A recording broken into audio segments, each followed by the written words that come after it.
울고 있습니다. 큰 소리로 웁니다. 아이들이 아니라 어른들이 웁니다. 아이들도 자신들의 부모님을 따라 웁니다. 한두 사람이 우는 것이 아닙니다. 수십 명, 수백 명이 웁니다. 나라 전체가 웁니다. 신분을 초월하여 왕부터 하인들에 이르기까지 모두 목 놓아 통곡합니다. 밤새 울었습니다. 온 나라가 울음바다입니다. 왜 그랬을까요?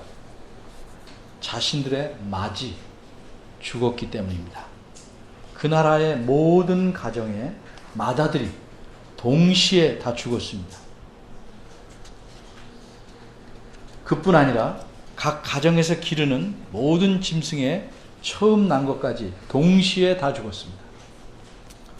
이 사실을 출애굽기 12장 30절에서는 이렇게 말씀합니다. 밤에 큰 호곡이 있었으니 이는 그 나라에 사망치 아니한 집이 하나도 없었음이었더라. 왜 이렇게 수많은 사람들과 짐승이 죽었을까요?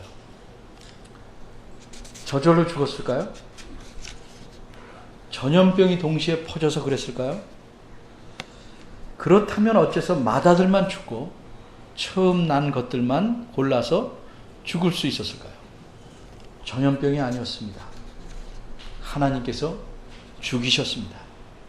애굽의 왕과 그 나라 사람들이 이스라엘 백성을 200년 이상 노예로 삼고 못 살게 했으므로 하나님께서 그들을 풀어주라고 요구하시는데도 버티고 끝까지 버티고 풀어주지 않았기 때문입니다. 이렇게 큰 재앙에 마침내 애굽 왕은 항복하고 이스라엘 백성을 놓아줍니다. 그 이후 약 1년 반 정도가 지났습니다. 이번에도 어른들이 웁니다. 그러나 이번에는 애굽 땅이 아닌 사막에서 웁니다. 어찌나 슬피 우는지 사막이 울음바다를 이루었습니다. 이번에 우는 사람들은 애굽 왕과 그 나라 사람들이 아닙니다. 이번에는 애굽에서 나온 사람들, 즉 이스라엘 백성들이 우는 것입니다. 이번에도 누가 죽었는가? 그렇지 않습니다. 그럼 왜 이들은 우는 것인가? 따라서 오늘 본문에서는 세 가지를 생각해 보겠습니다. 첫째, 백성들을 울음바다로 만든 원인이 무엇인가? 둘째로, 울음바다 이후에 백성들의 대책은 무엇인가? 세 번째로, 하나님이 울음바다를 보신 평가는 어떠한가? 첫째입니다. 왜 백성들이 이렇게 울음바다가 되었는가? 그 원인이 무엇인가? 그것은 그들이 얼마 전에 들은 이야기 때문입니다. 그 이야기가 너무도 감동적이었기 때문에 우는 것 아니었습니다. 너무도 슬펐기 때문에 우는 것 아니었습니다. 그들이 들은 이야기는 두 가지였습니다. 그런데 이들은 그 중에서 한 가지 이야기에만 공감하고 울기 시작하였습니다. 유행성 감기처럼 울음은 모든 사람에게 퍼져서 밤새도록 울었습니다. 도대체 이 사람들은 무슨 이야기를 들었는가? 그때로부터 약 40일 전에 그들의 지도자인 모세는 각 지파의 우두머리들에게 하나님께서 주시기로 약속한 가나안 땅을 정탐하도록 했습니다. 그래서 그들은 가나안 땅을 두루 다녀봤습니다. 그리고 그 땅이 정말 풍요롭고 비옥하다는 것을 입증하기 위해서 포도송이를 따서 들고 왔습니다. 이 포도송이가 너무나 커서 두 사람이 함께 메고 왔습니다. 이어서 그들은 모든 회중 앞에서 모세에게 이렇게 보고합니다.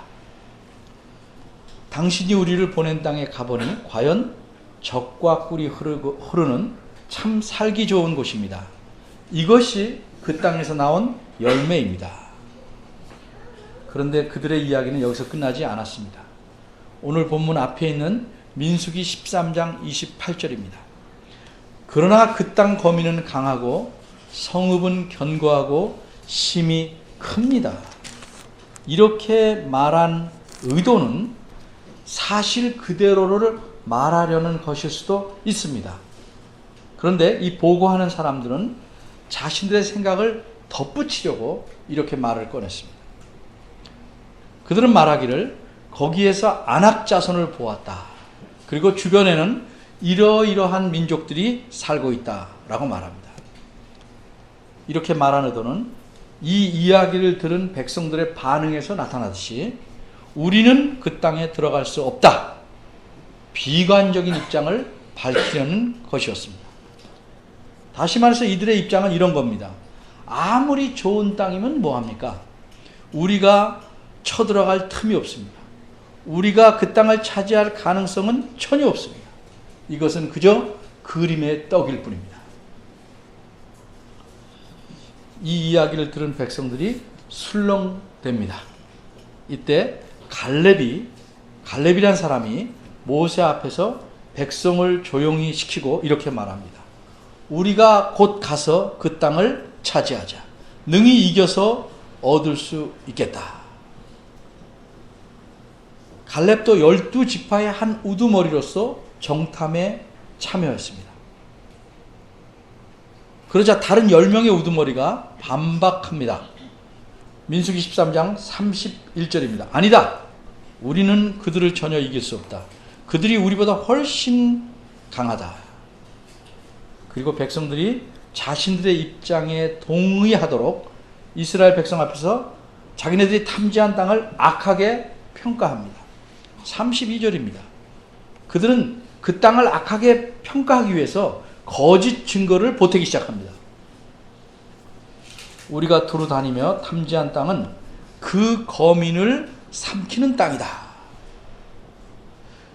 그렇게 강한 성들이 있고 거대한 민족이 있는데 어떻게 그 땅이 그들을 삼키는 땅일 수 있으며 거기서 그들이 잘 살 수 있습니까? 요즘 시대로 말하면 집터가 나빠서 살 수 없는 땅이라고 말한 겁니다. 근데 그들은 잘 살고 있습니다. 이어서 이들은 말하기를 거기서 우리가 본 백성은 키가 다 큰 사람들이다 말합니다. 그리고 한마디 덧붙입니다. 네피림의 후손이다. 이미 술렁대기 시작한 백성들은 그 말이 맞는지 틀린지를 생각하지 않습니다. 거짓말이 뒤섞인 악평을 그 악평 이야기에 백성들이 빨려 들어갑니다. 이들이 말한 악평이 어째서 거짓일까? 네피림이란 과거에 노아 홍수 이전에 있었던 거인들이라고 사람들은 알고 있습니다. 맞습니다. 근데 그 네피림의 후손들이 가나안 땅에 있다고 말하고 있는데 이 사실 때문에 이들이 말한 게 거짓말입니다. 왜 그렇습니까? 노아 홍수 이전에 있던 네피림은 홍수로 다 죽었습니다. 다 멸망했습니다. 우리가 아는 바대로 홍수 이후에 남은 사람은 노아와 그의 부인, 세 아들, 며느리 셋, 8식구밖에 없습니다. 아무리 세봐도 8명입니다. 그런데 어떻게 그 외의 사람들의 후손이 남아있겠습니까? 그런데 안악자손을 네피림의 후손이라고 말하는 것은 거짓이거나 혹 비유적으로 말했다 할지라도 크게 과장한 것입니다.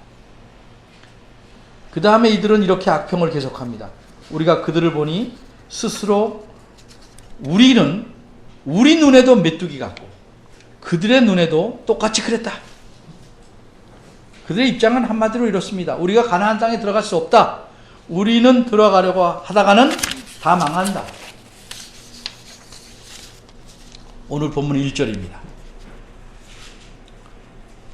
이스라엘 백성들은 이 10사람 정탐꾼의 말을 더욱 신뢰하고 그 말을 받아들여서 밤새 울고 통곡합니다.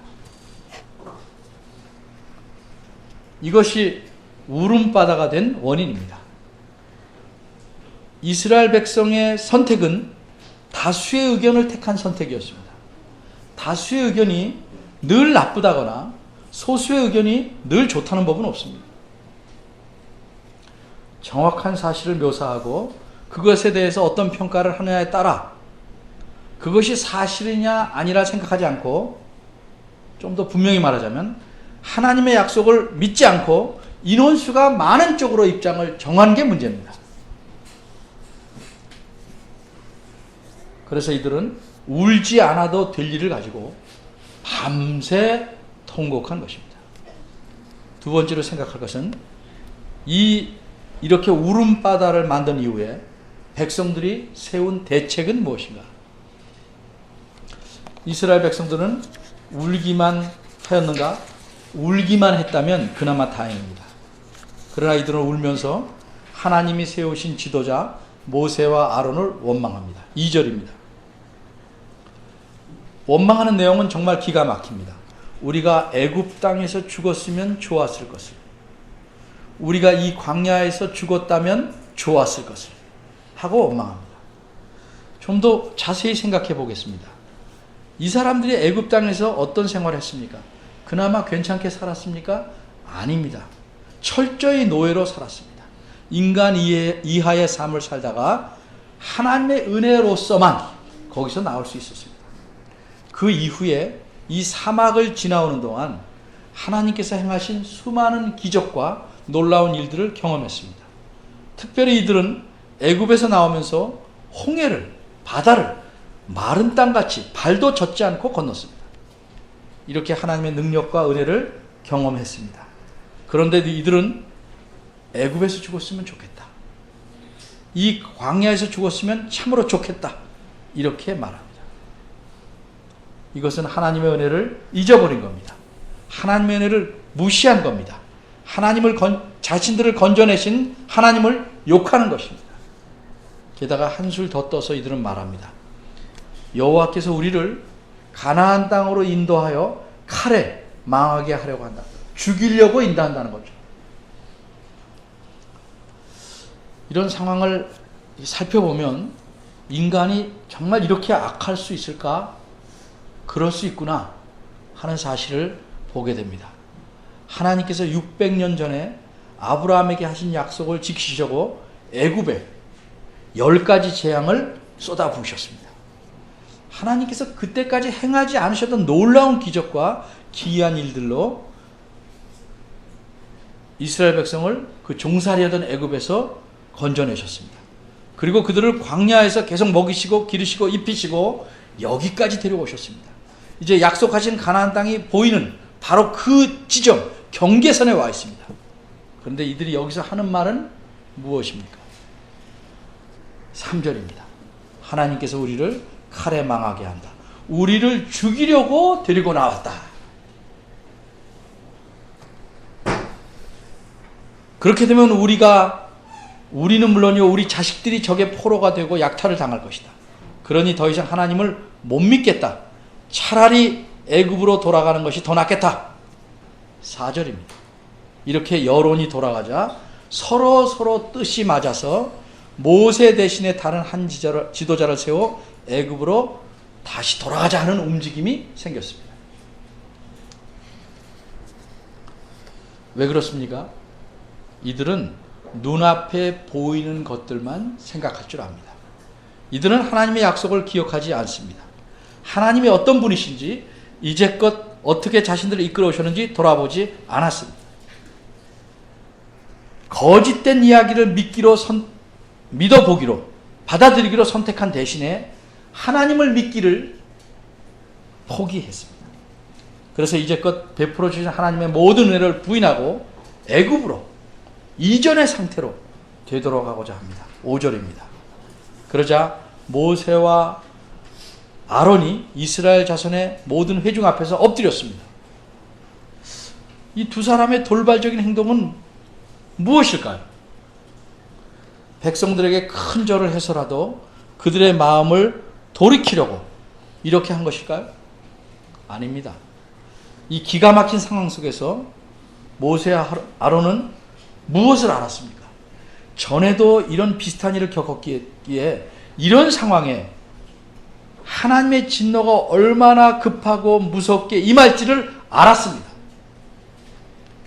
그래서 이스라엘 자손이 보는 앞에서 이른바 염치불구하고 정말 어찌할 바를 모르고 엎드리게 된 것입니다. 왜? 하나님을 무시한 자들에게 내릴 하나님의 진노를 알기에 하나님께 긍휼을 구하는 마음으로 엎드리게 된 것입니다. 6절에서 9절입니다. 그때 그 땅을 탐지한 정탐꾼 중에 두 사람, 여호수아 후에 모세의 후계자가 되고 또 갈렙이라는 위대한 용사가 옷을 찢으며 백성들에게 말합니다. 그들의 믿음 없는 말, 하나님을 모욕하고 멸시하는 말을 듣고 분했기 때문입니다. 이 두 사람이 온 회중에게, 온 백성들에게 이렇게 말합니다. 우리가 두루 다니며 탐지한 땅은 심히 아름답다. 우리말에는 심이라고 나오는데 원문에서는 그 매우, 심이란 말이 두 번 나옵니다. 그러니까 요즘 말로 하면 너무너무 아름답다. 계속 이들은 말합니다. 그 땅에 들어가는 어렵지 않다. 여호와께서 우리를 기뻐하시면 그 땅으로 인도해 주시고 그 땅을 우리에게 주실 것이다. 그럼 어떻게 하면 여호와께서 기뻐하실까? 간단합니다. 하나님의 약속과 능력을 믿는 것입니다. 그러기에 이 두 사람은 백성들에게 이렇게 말합니다. 여호와를 거역하지 마라. 돌아가려고 하지 말라. 그 땅의 백성을 두려워하지 말라. 이미 그 땅은 우리의 밥이다. 그들에게는 그들이 믿는 신, 보호자가 있지만 그것은 없는 것이나 마찬가지다. 여호와 하나님은 언제나 우리와 함께 계시니 두려워하지 말라. 이렇게 호소합니다. 이스라엘 백성들이 정말로 하나님을 믿고 의지하고 하나님에 대한 믿음을 저버리지 않음으로써 가나안 땅에 들어갈 수 있기를 간절히 호소합니다. 그런데 백성들의 반응은 어떠했습니까? 10절입니다. 온 회중이 돌을 들어서 그들을 쳐 죽이려고 합니다. 이미 하나님의 은혜를 망각하고 배신의 길로 가기로 선택한 자들은 하나님의 약속과 능력을 믿을 리가 없습니다. 그들은 자신들의 선택이 옳다고 생각하기에 선택을 가로막는 자들은 누구든지 돌로 쳐 죽이려고 합니다. 이들은 하나님을 믿지 않는 불신의 길을 선택한 것입니다. 10사람의 악평이 이스라엘 백성 전체로 하여금 하나님을 불신하게 하는 계기가 되었고, 따라서 백성들은 스스로 망할 수밖에 없는 대책을 세운 것입니다. 세 번째입니다.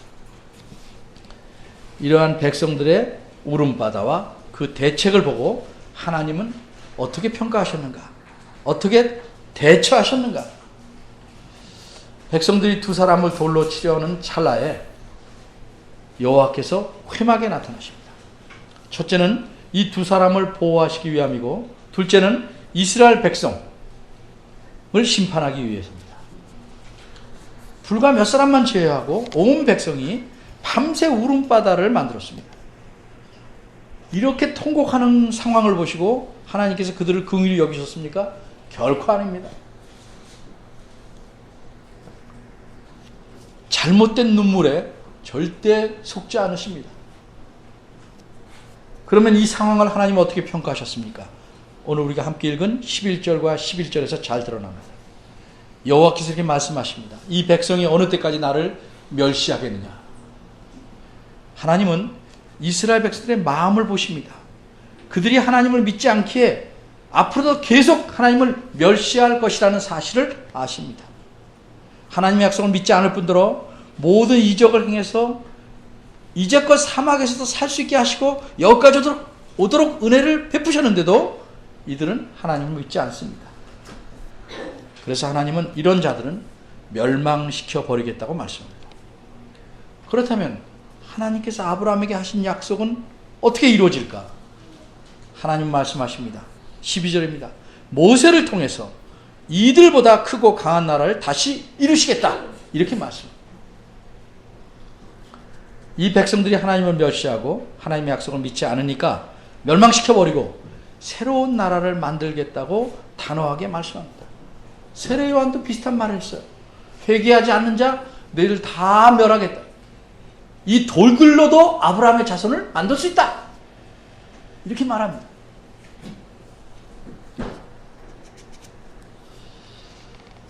하나님께서 이렇게 엄하게 말씀하시기 때문에 모세는 부디 용서해 달라고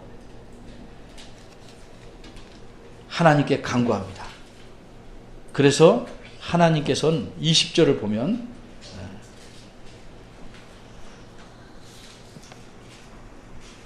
내가 내 말대로 용서하노라 라고 말씀합니다.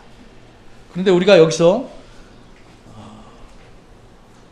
오해하면 안 될 게 이런 사실입니다. 용서라는 것은 인간이 잘못한 일에 대해서 모든 책임을 지지 않도록 면제시키는 것은 아닙니다.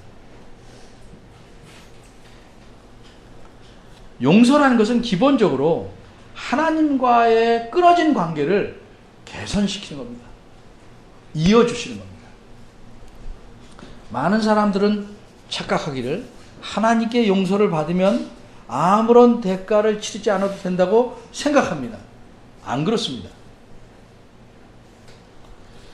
쉬운 예를 듭니다. 돌을 들어서 유리창을 깼습니다. 잘못한다고 비니까 주인이 용서해 줍니다. 그러면 유리창을 깬 사람이 유리창 값을 물지 않아도 된다고 생각하십니까? 물론 주인이 그것까지 물지 말아라 하면 안 물 수 있지만 용서해 줬으니까 안 물어도 된다고 생각하는 것은, 그런 식의 생각은 성경에서 말하는 용서는 아닙니다.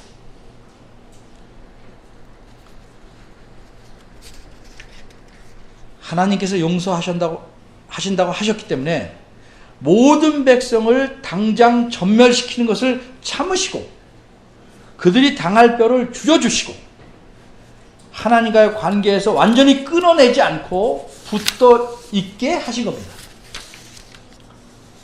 그래서 하나님이 이렇게 맹세하여 말씀합니다. 22절과 23절입니다. 14장 22절과 23절.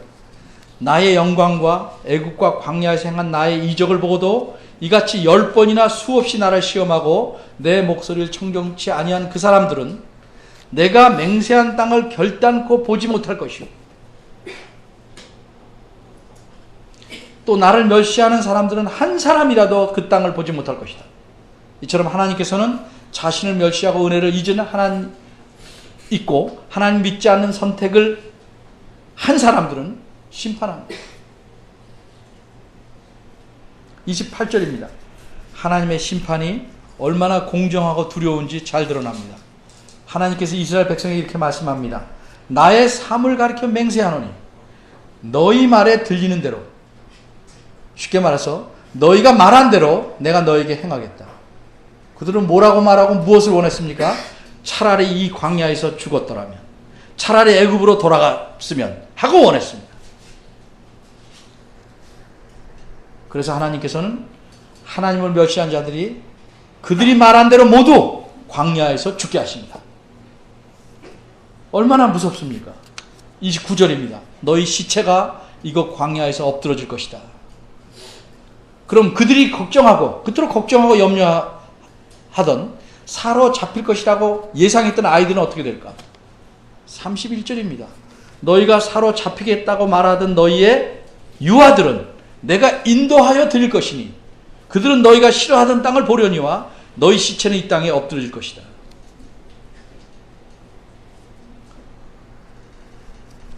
우름 바다의 원인을 제공한 하나님께서 약속하신 가나안 땅에 대해 악평한 자들은 어떻게 되었는가?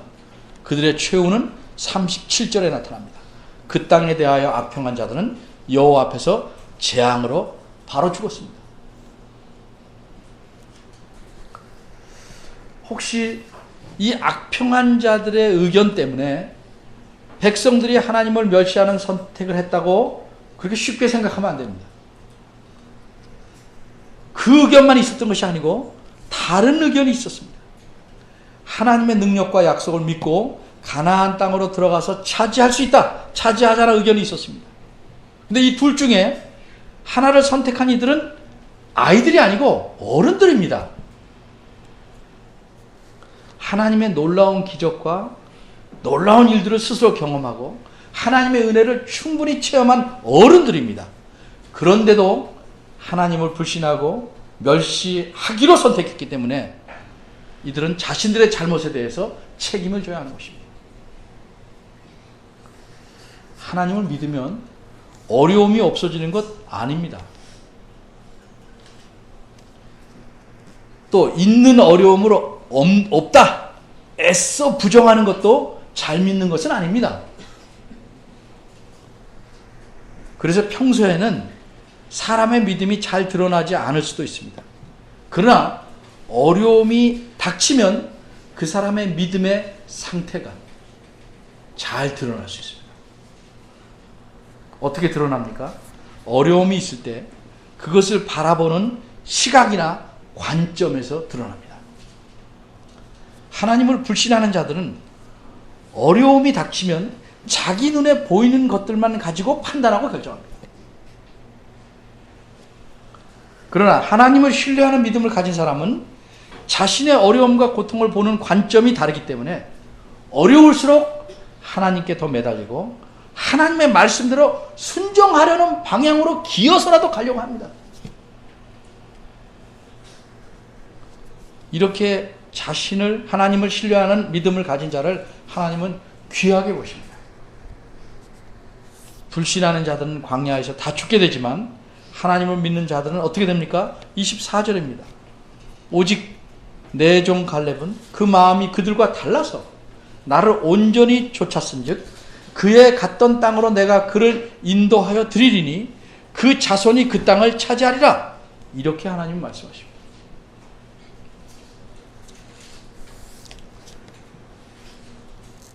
여기까지가 본문의 내용과 그 후에 나타난 결과입니다. 오늘 본문은 그럼 우리에게 무엇을 말해주고 있을까? 한마디로 하나님이 어떤 분인가를 보여줍니다.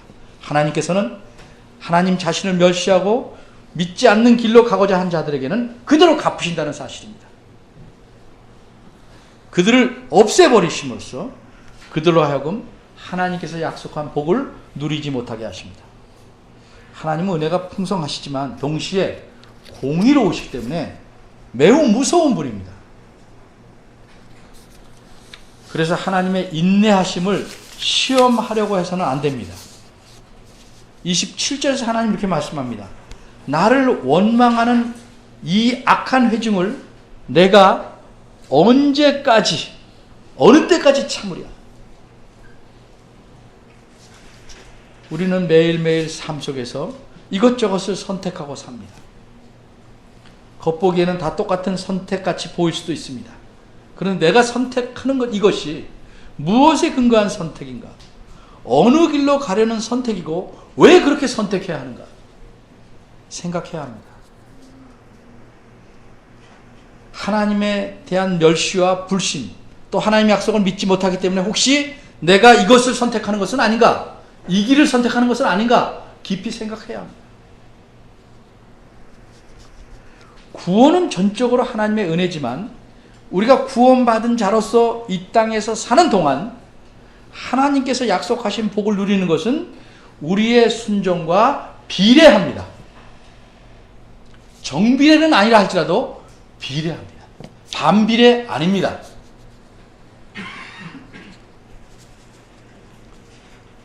따라서 하나님 말씀에 어긋난 의견은 그것이 대다수의 중론이라 할지라도 그게 세상 모두의 선택이라고 할지라도 우리가 선택해서는 안 됩니다.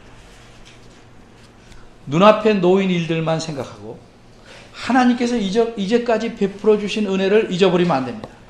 내 처지가 곤고하고 고통스럽다고 해서 과거에 하나님을 몰랐던 시절을 그리워하거나 그런 상태로 돌아가려는 선택은 망하는 길입니다.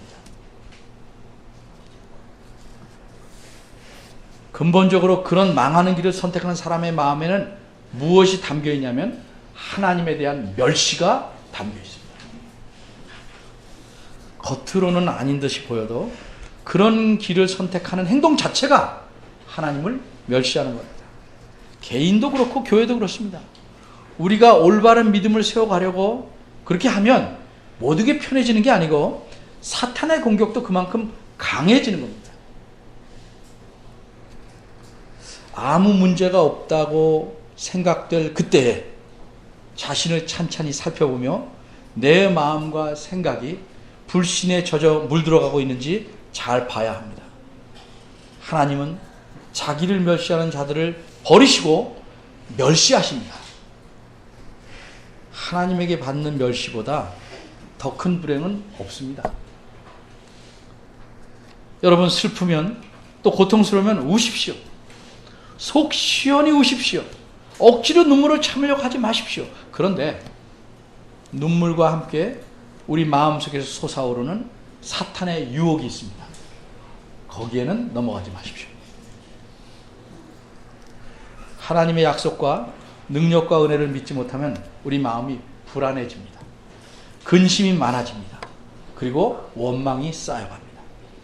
우리 마음에 고통이 가득 차게 됩니다. 그런데 하나님 믿으면, 하나님의 약속과 능력과 은혜를 믿는다면 우리 마음은 어떨까?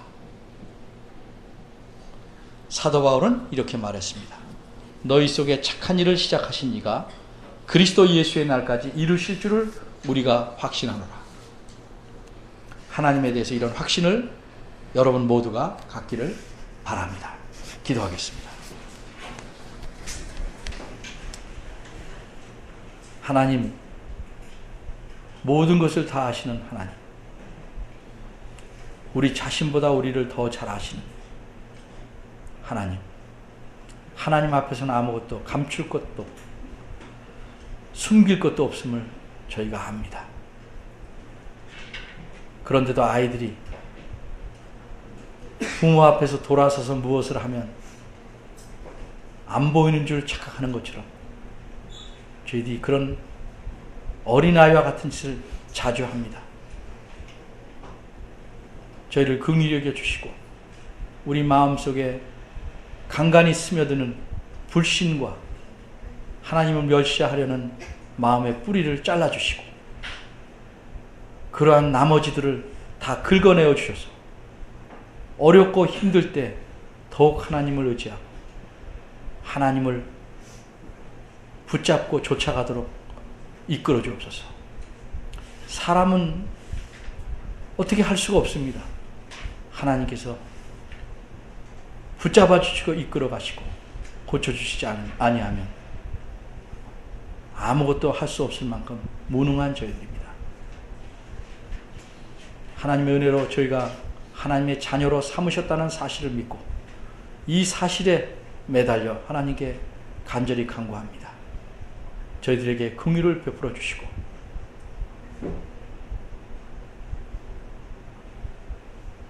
하나님 앞에 이르는 날까지 하나님께서 우리를 선하게 이끄실 것을 믿고 살아가도록 저희를 도와주옵소서. 예수